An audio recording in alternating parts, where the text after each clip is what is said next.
महाराष्ट्रातील एक असं ठिकाण आहे ज्या ठिकाणी आपल्या लाडक्या बाप्पांनी आपल्या असण्याचं सबूत दिले आहे. हे ठिकाण म्हणजेच ज्या ठिकाणी आपल्या लाडक्या बाप्पांनी पृथ्वीवरील पहिले पाऊल ठेवले असं मानले जाते. तर काय आहे याच्या मागची कथा आपण जाणून घेऊया.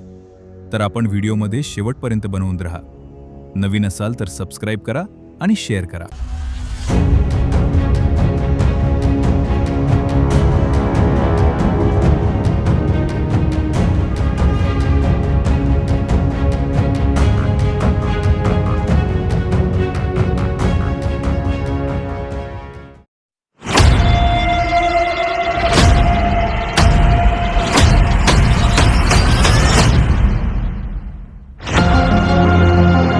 नमस्कार, जय शिवराय.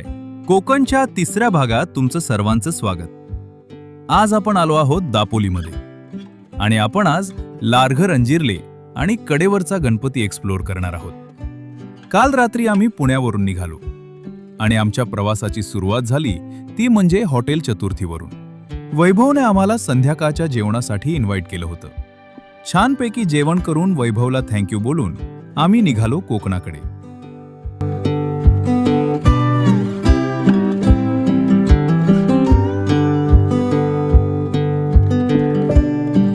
सकाळी 5:45च्या दरम्यान आम्ही अंजिर्ले बीचवरती जाऊन पोहोचलो. सूर्योदय होण्याची वाट आम्ही सगळेच बघत होतो. रात्रभर प्रवासानं थकलेल्या मित्रांना डायरेक्ट समुद्रात आंघोळीसाठी घेऊन आलो. शांत एकांत आणि पाखरांचा किलबिलाट बघून मन प्रसन्न झाले.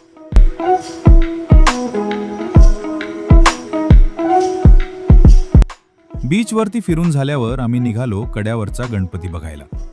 या ठिकाणी बरेच बीच ॲक्टिव्हिटीज सुद्धा आहेत, ज्यामध्ये तुम्ही 100 ते 200 रुपयेमध्ये बाईक रायडिंग, 300 रुपये पर पर्सनमध्ये बोट रायडिंग सुद्धा करू शकता. अंजिर्लेपासून एक 500 मीटर अंतरावरती आम्ही गाडी पार्क केली होती. तिथून आम्हाला कडेवरचा गणपती मंदिराजवळ जायला पायरी मार्ग सापडला. साधारण 50 ते 70 पायरी चढून तुम्ही या टेकडीवरती पोहोचता. तिथून 500 मीटर पुढे जाऊन थेट मंदिरामध्ये जाता येतं. मंदिराला जायला 2 मार्ग आहेत. एक समोरून आहे आणि आम्ही ज्या मार्गाने चाललो हा पाठीमागचा मार्ग आहे, जो अंजिर्लेवरून येतो. ऊन जास्त असल्यामुळे जरा थकवा जाणवत होता, पण बाप्पाच्या दर्शनाला जायचंय या वाक्यापुढे थकवा नाहीसा झाला. उन्हाळ्यामध्ये ट्रेकिंगला थोडं इग्नोर करत असतो, पण अशा ट्रेकिंगमुळे आपल्याला स्वर्गीय आनंद मिळत असतो हे मात्र सिद्ध झालेच. पायरी मार्ग चढून झाल्यावर थोडीशी पायवाट लागली. ती आपल्याला सरळ बाप्पाच्या मंदिरापर्यंत घेऊन जाते आणि आम्ही आता पोहोचलो कडेवरचा गणपती या नावानं प्रसिद्ध असलेल्या बाप्पांच्या मंदिरामध्ये.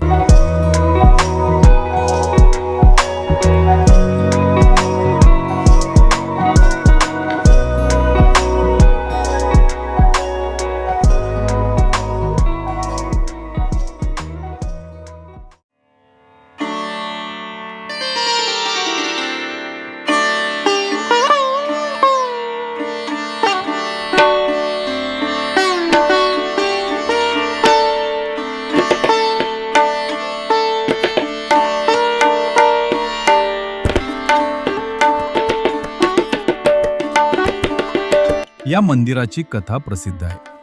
ती म्हणजे बाप्पाचं हे मंदिर आधी समुद्र किनाऱ्याजवळ होते, पण पावसाळ्यामध्ये आणि भरती ओहोटीच्या वेळी मंदिर पूर्णपणे पाण्यामध्ये असायचं. त्यामुळे मंदिर पूर्ण जीर्ण झाले. आता नवीन मंदिर बांधायचं, त्यासाठी योग्य ती जागा सापडत नव्हती. मग एके दिवशी स्वतः बाप्पा प्रगट झाले आणि समुद्राच्या वरती असलेल्या टेकडीवरती आपले पाऊल ठेवले. एक पाऊल कडेवरती ठेवलं आणि एक पाऊल टेकडीच्या मध्यभागी ठेवले आणि आपल्या भक्ताच्या स्वप्नामध्ये जाऊन बाप्पांनी सांगितले की जिथे माझा दुसरे पाऊल आहे त्या ठिकाणी तुम्ही मंदिर बांधू शकता. अशा प्रकारे ही बाप्पाचे 2 पावलं इथे आहेत. म्हणजे एक पाऊल तिथे मंदिर आहे आणि एक पाऊल जे आता आपण सध्या बघते ते आहे. तर अशा प्रकारची ही कथा येथे प्रचलित आहे. तर बाप्पाचं दर्शन घेऊन आणि पावलांचे दर्शन घेऊन आम्ही निघालो आता लाडघर बीचकडे.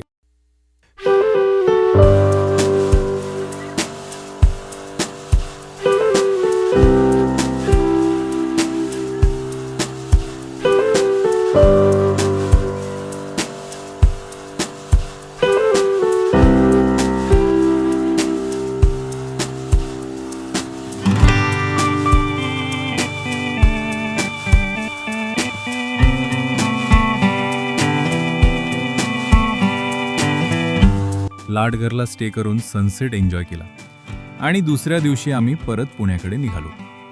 तर कसा वाटला हा व्हिडिओ? माहिती कशी वाटली? कमेंटमध्ये नक्की सांगा. चॅनलवरती नवीन असाल तर सबस्क्राईब नक्की करा. चला तर भेटूया पुढच्या व्हिडिओमध्ये. तोपर्यंत कोकणातील 2 भाग तुम्ही बघितले नसेल तर आय बटनला क्लिक करून बाकी व्हिडिओज बघून घ्या.